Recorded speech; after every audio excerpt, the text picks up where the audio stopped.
Assalamualaikum warahmatullahi wabarakatuh. Selamat pagi teman hati yang dirahmati Allah Subhanahu wa taala. Bagaimana kabarnya di pagi hari ini? Semoga senantiasa semangat dan dalam lindungan Allah Subhanahu wa taala. Alhamdulillahirabbil alamin. Saya Yasir Neneama bisa menyapa teman hati semuanya dalam program Kalam Hati. Insya Allah sampai ke hati. Teman hati yang dirahmati Allah Subhanahu wa taala, pagi hari ini saya tidak sendiri, tapi saya ditemani oleh Ustadz Dr. Agus Ramadi. Assalamualaikum Ustadz.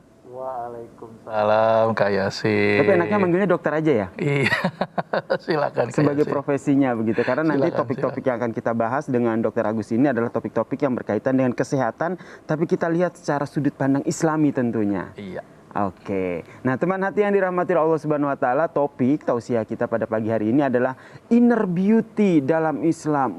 Ini menarik sekali nih ya. Bagaimana memancarkan inner beauty. Ini di kepala saya inner beauty itu buat cewek aja apa cowok aja nih?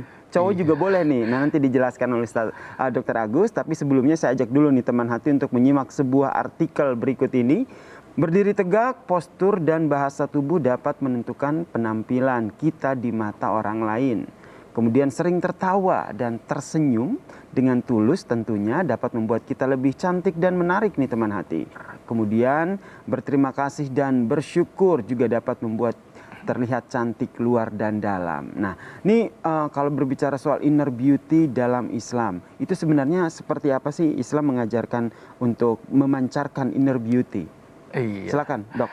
Baik, bismillahirrahmanirrahim. Assalamualaikum warahmatullahi wabarakatuh. Waalaikumsalam warahmatullahi wabarakatuh. Senang lihat Kak Yasir ini ya. Ini juga pancaran inner beauty nih. Oh Karena begitu, ngelihat berarti Kak tidak Yasir hanya untuk itu, wanita aja ya? Iya. Beauty itu kan cantik ya. Cantik itu apalagi inner, kita bicara bagian dalam ya. Inner ya, berarti lahirnya dari dalam. Ya, dengan tadi Kak Yasir menyebutkan sambil tersenyum, itu salah satu bentuk inner beauty. Ada sebuah ayat di dalam Al-Quran yang berbunyi, Inna akramakum indallahi atqakum. Bahwa orang yang paling mulia, yang paling baik ya adalah orang yang paling bertakwa di antara kalian. Bertakwa di sini adalah dia menjalankan apa yang diperintahkan oleh Allah dan menjauhi apa yang dilarang oleh Allah. Berarti kata inner beauty berarti adalah cantik dari dalam. Dan ini berhubungan dengan masalah perilaku, akhlak, kebiasaan, sikap. Nah, makanya tadi saya bilang Mas Yasir kayaknya sudah inner beauty luar biasa nih Kak Yasir nih. Karena apa? Karena tadi sudah tersenyum, timbul rasa bersyukur, semangat di pagi hari. Maka itu kenapa salah satu efek dari inner beauty ini juga akan berdampak kepada kesehatan. Orang yang berperilaku baik, maka akan berdampak baik buat tubuh. Orang yang sering marah-marah, tidak pernah bersyukur, rasa kurang terus-menerus, dampaknya apa? Stres Kak Yasir. Stres dampaknya apa? Tensi naik. Ya kan? Tensi naik apa lagi? Jantung bermasalah. Maka itu kenapa pentingnya seseorang itu tidak hanya penampakan fisik saja, tetapi bagaimana akhlaknya, bagaimana sikapnya, bagaimana perilakunya. Maka itu orang itu kalau perilakunya baik, terus kemudian penampilannya juga terpancar dengan senyumnya dia, ikhlasnya dia, rasa syukurnya. Nah ini penting. Ternyata orang-orang yang bersyukur ini sangat luar biasa. Ya, maka itu Allah itu bilang di dalam Al-Quran, kita harus bersyukur. Karena kenapa? Karena kalau bersyukur Allah akan tambahkan nikmatnya.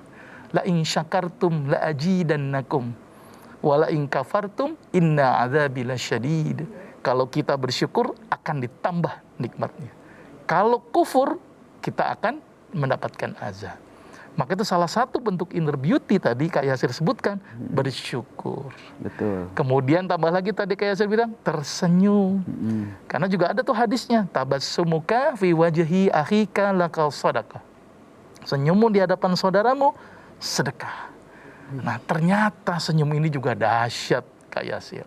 Dan yang menarik juga berarti ketika kita memiliki perilaku yang baik, insya Allah inner beauty itu akan terpancar dari diri kita, begitu ya? Iya, betul. Nah, cara memancarkan inner beauty itu kan kadang-kadang kan beda-beda tuh, Dok. Ada kiat-kiat khusus nggak biar, wah udah tampak cantik tapi aku orangnya susah senyum, ntar kebanyakan senyum, nanti ntar dibilangnya gimana begitu, overthinking gitu. Jadi kayak memancarkan inner beauty-nya itu kurang maksimal begitu. Ini apa yang yang harus dilakukan begitu, Dok? Sebenarnya sih memancarkan inner beauty itu tidak harus dilakukan. Tidak harus dilakukan, Tapi ya? apa yang kita perbuat itu akan terpancar dengan sendirinya. Kalau kita berbuat baik akan terpancar. Misalnya kita nolong orang, ikhlas akan terpancar dengan sendirinya. Kayak misalnya orang yang ikhlas itu cara satu tandanya apa? Misalnya dia selalu tersenyum, ada musibah dia tersenyum, banyak duit tersenyum, kurang duit juga tersenyum. Itu contoh tanda-tanda dia ikhlas. Biasanya akan terpancar dari gambaran perilakunya. Perilaku orang yang ikhlas, perilaku orang yang bersyukur. Jadi nggak usah dijalankan, lakukan aja apa yang tadi Allah perintahkan dan Allah larang. Makanya itu tadi Allah bilang apa?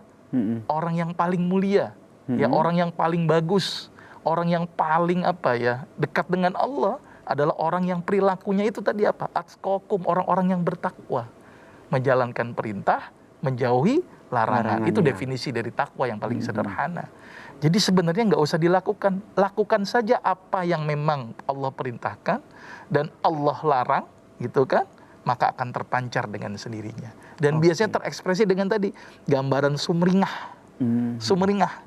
Jadi kadang-kadang ada orang yang memang susah tersenyum, tapi dia sumringah gitu ya. Karena mungkin bentuknya nggak pas untuk senyum gitu ya.